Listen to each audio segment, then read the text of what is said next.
Eu quero ler de novo esse versículo com você. Você entendeu o recado do e-mail? Você entendeu? Você conseguiu entender, ver, visualizar o pastor Gilson mandando esse e-mail para nós? Será que é uma inverdade isso, alguma mentira nisso?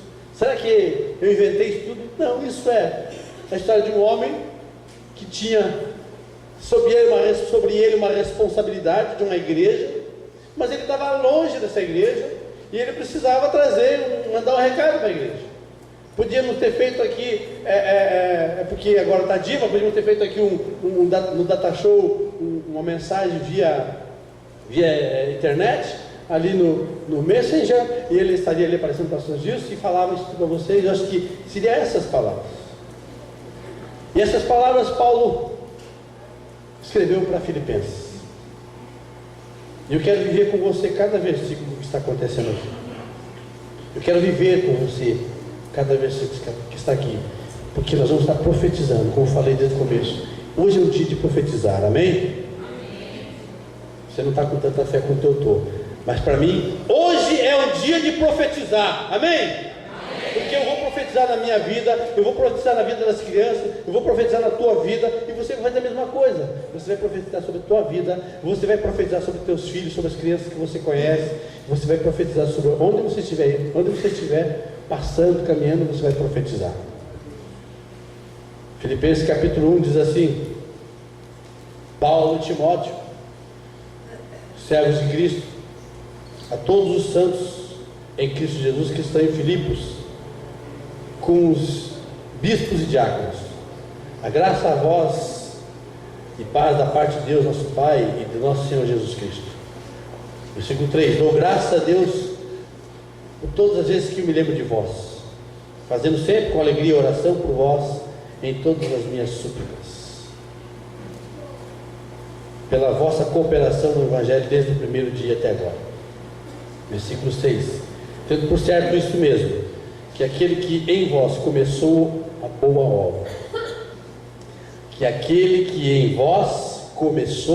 obra, a aperfeiçoará até ao dia de Cristo Jesus Cristo.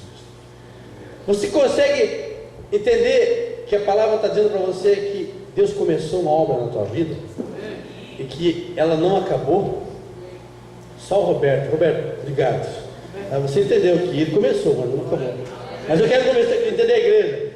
Não quero convencer a igreja, quero entender a igreja. Você entende que Deus começou uma obra e que ele ainda não acabou? Infelizmente não acabou. Você queria ser santinho, bonitinho, sim, né? Arrumadinho, sem pecadinho, sem nada. Porque pastor, eu não peco. Eu não consigo entender como é que esses irmãos caem em pecado nessa área. Mas eu não consigo pecar. Aleluia, aleluia. Vou fazer um altar para você, vou me ajoelhar, porque... Mas há alguns, sabe? Há alguns dentre nós, não vou dizer todos, porque é só aqui, sabe, lá nas outras igrejas, eu não sei como é que é, não posso falar. Mas engraçado que essa coisa me persegue. Aonde eu estou tem disso. Eu morei em Curitiba, morei no Recife, morei em São Paulo, morei no Rio Grande do Sul, morei em Minas Gerais, e onde eu estou tem essa coisa me perseguindo. Onde eu estou tem gente que peca, sabe? Mas ao mesmo tempo tem gente que peca, mas tem gente que diz assim: eu não faço mal a ninguém, eu não peco, eu não matei, não roubei, não estuprei, não fiz nada, eu estou perfeito, estou legal, não tenho que ficar pedindo para Jesus me abençoar e pedir perdão pelos meus pecados. Tem gente que fala isso, sabe? E aí vem falar comigo às vezes: pastor, está dando, sabe, eu não sei por que esse irmão insiste em errar nessa área. Esse cara não toma jeito, ele vive insistindo no erro. Meu Deus, será que ele não está vendo que está pecando? Eu não consigo, porque eu não caio nessa área, eu sou perfeito. Tem gente que fala isso para nós. Eu não consigo ver como é que esses irmãos erram desse jeito. E aí a velha história: esse irmão aponta um dedo, né? Aliás, é assim, né? Aponta um dedo para o irmão, aponta um dedo para Deus, mas tem três apontando para mim. Às vezes eu estou muito mais sujo do que qualquer outro, e tenho que falar dos outros, vou falando. Larga a mão de profetizar a maldição na vida dos outros irmãos. Você é profeta, sim. Você é profeta. Mas seja profeta de bênção, amém? Você é profeta assim, todos os dias você profetiza, todos os dias você diz, hoje vai ser uma bênção esse dia, hoje eu vou vender. Eu conversava com o Maurício ontem, sabe? E o Maurício falou assim, pastor, tem sido uma bênção. Não é fácil, mas tem dia que... Aí eu falei, é verdade, Maurício. Ele falou, eu falei assim, tem dia que você levanta e não sabe o que vai acontecer. Não, Maurício? Ele é vendedor. Tem dia que ele não sabe o que vai acontecer, ele vai sair de casa e dizer, bom, ele saiu com uma dívida de R$1.000, vamos dizer, tem que pagar essa conta, então tem que vender hoje, R$1.000. Mas ele pega e profetiza, não sei, eu estou dizendo para você, Maurício, começa a profetizar, hoje eu vou pagar essa dívida e vai sobrar. E ele sai de casa assim, eu abençoe minha vida, hoje eu vou vender muito. Sabe, ele tem que ser profeta, ele tem que ser profeta na vida dele. E ele vai e tal, ele me dizia ontem, pois é, pastor, a gente chega e começa a conversar, e às vezes nem vendemos. Eu começo a conversar com a pessoa tal, e ela me enrolou, não comprou nada, e sai daí feliz, consegui falar de Jesus, fiz uma amizade e tal, sou feliz. Mas chega no próximo cliente, pum, R$5.000. E aí, pá, ele profetizou na vida dele. Assim é você comerciante, você pedreiro, você carpinteiro, você mecânico, você profetiza, vou hoje consertar esse equipamento, hoje vou fazer, você profetiza. Você tem que ser profeta na tua vida. Nós vemos lá em Efésios, alguns apóstolos, pastores, doutores, outros profetas, mas na verdade nós temos que ser um pouco de tudo. E dentro desse tudo, alguma coisa de profeta, porque se eu não profetizar na vida do Isaac e da Sara, quem não sabe, o Isaac e a Sara são os meus filhos. Se eu não profetizar dizer assim, o Isaac vai ser um grande homem de Deus, eu tenho certeza, se eu não fizer isso em oração, se eu não me reservar um tempo diante de Deus, orar, e às vezes é tão difícil orar, né? Eu sei que não é só eu também tenho essa dificuldade, não consigo ficar sozinho para orar às vezes, não consigo me ajoelhar às vezes. Hoje de manhã eu estava precisando orar, falei, meu Deus, eu preciso ter, antes de chegar na igreja, tem que ter um tempo com o Senhor. Mas uma correria ontem, o dia inteiro correndo, mas sabe uma coisa? Já sei o que eu vou fazer.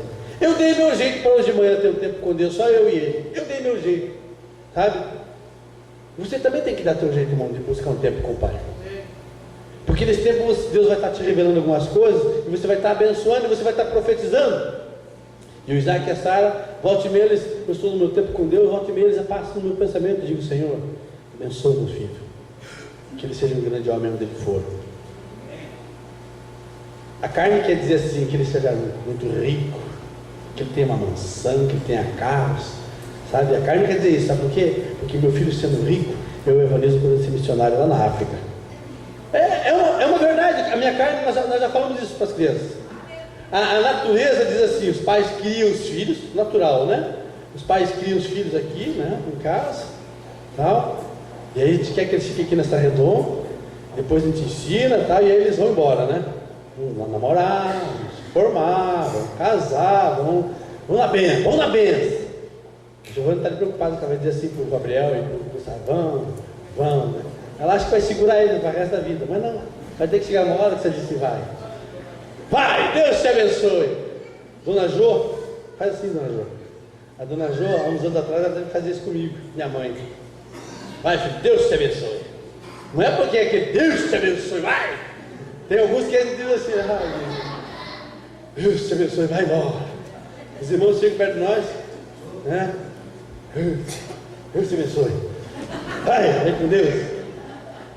Quantas vezes a gente já fez isso? Eu já fiz isso, irmão. Confesso, pecado, eu não sou assim tão santo, tão puro. Eu já fiz isso muitas vezes. Esse eu não queria mais que andasse comigo. Aleluia. Aí eu digo, Senhor, misericórdia, eu também sou pecador. Mas a gente tem que abençoar. Mas eu e a Evanilza, falando para o Isaac e para a Sara o seguinte: vai inverter a ordem natural das coisas. Nós queremos criá-los, queremos ensinar, que eles estudem, que eles se formem, mas nós já combinamos. Vocês, quando estiverem encaminhados, se for faculdade, se for ministério, se for empresa, nós percebemos que já estão encaminhados. Tchau para vocês. Nós vamos embora. Vocês ficam com a casa, com o apartamento, com os carros. Nós vamos para a África, nós vamos para a Itália, nós vamos para onde Deus nos mandar. Nós queremos trabalhar. É nossa. Lá em casa é assim, não sei você. Alguns aqui querem ensinar os filhos que eles vão, mas eu vou fazer o contrário. eu quero ir embora. Eu e a Vanessa queremos empregar a palavra às nações. Mas nós profetizamos isso nas nossas vidas. Nós temos que profetizar isso, nós temos que falar isso. O que você tem profetizado na tua casa? O que você tem falado para que aconteça na tua casa? Esse energúmeno, seu estrume, você me atrapalha. Esse guri, que nem uma mãe uma vez falou para mim: João, o meu filho é um demônio.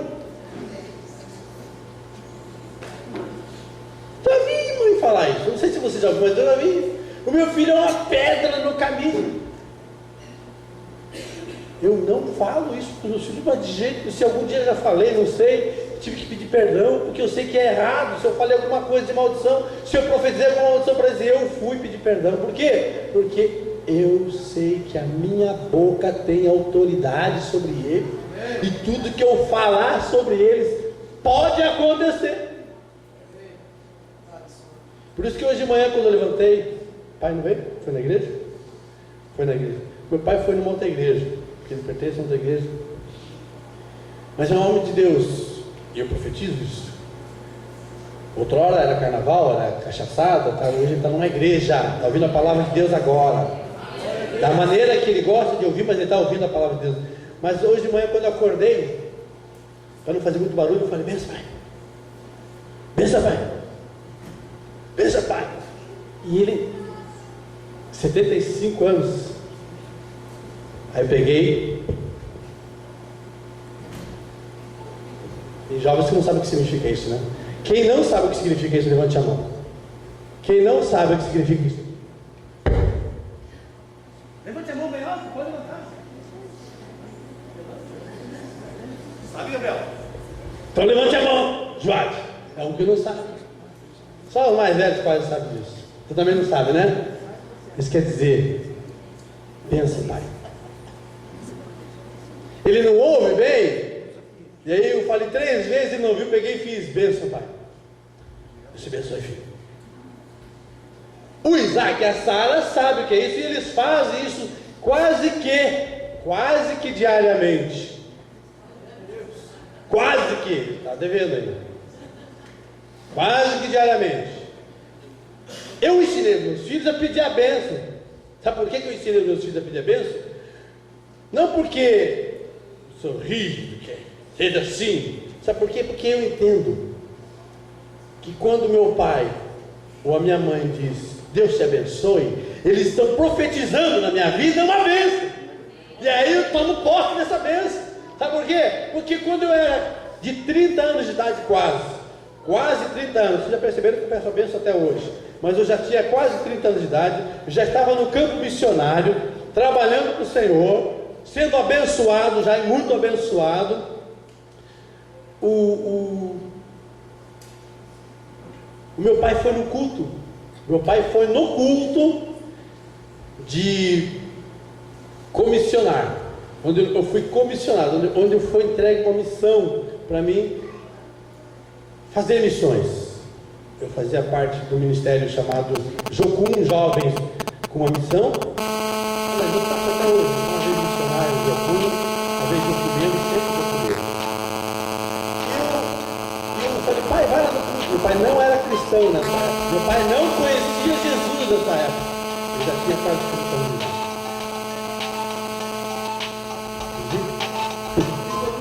Avisa o Lucas que ele esqueceu o celular dele ligado aqui. Estão ligando para ele. Tem um anjo dizendo: Deus quer falar com você. Querido, volta aqui. Meu pai estava no culto da Jocum, onde eu ia ser comissionado, eu ia receber a responsabilidade de ser missionário, de fazer missões. Ele não era cristão. Olha que coisa, meu pai não era cristão e foi nesse culto. E aí foi feita aquela pregação e os líderes vieram, abençoaram, alguma coisa bem parecida com o que vocês viram aqui, porque hoje foi entregue para Wilson e Ângela a missão de servir ao Senhor na igreja, dessa forma, como diácono. Hoje eles foram consagrados, missionários na diaconia. E minha mãe não estava nesse culto, ela já era cristã, e meu pai estava lá. Depois que acabou o culto, toda aquela festa, vamos para missões, somos missionários agora. E aí Deus falou: te falta uma coisa aí.